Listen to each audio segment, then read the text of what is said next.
Je m'appelle Emmanuelle Bouffet, je suis paysagiste et jardinière et spécialisée dans les jardins naturels. Et donc je jardine de façon la plus écologique qui soit. J'ai un slogan qui dit que le jardin, c'est pas seulement les plantes, c'est aussi les personnes. Le projet s'appelle le retour de la terre. On pourrait considérer que la ville, elle a enseveli toute la terre cultivable, puisqu'on a construit des maisons, on met du bitume pour faire des routes, on met du béton pour faire des trottoirs, etc.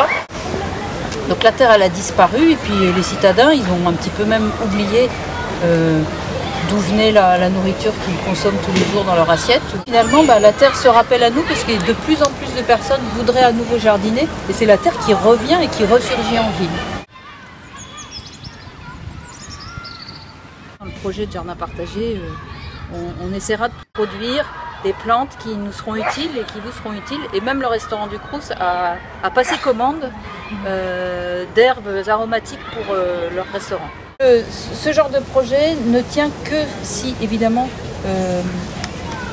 il y a des personnes qui sont motivées pour jardiner, pour s'y intéresser, etc.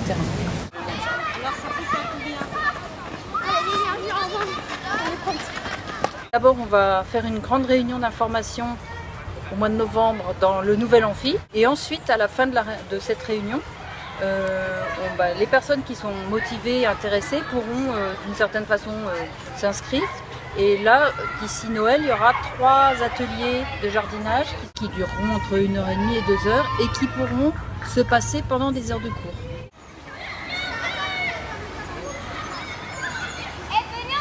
Le jardin, c'est pour se cultiver, et c'est pour cultiver les plantes.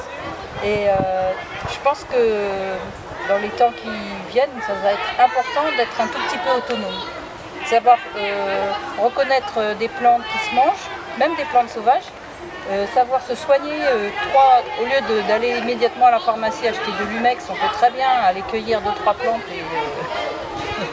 et se débrouiller par soi-même. Une forme d'autonomie. Et une façon ça apporte le jardinage, ça apporte aussi un sentiment quelquefois d'être un petit peu fier de ce qu'on a fait. Et en plus, les plantes ne vous jugent jamais.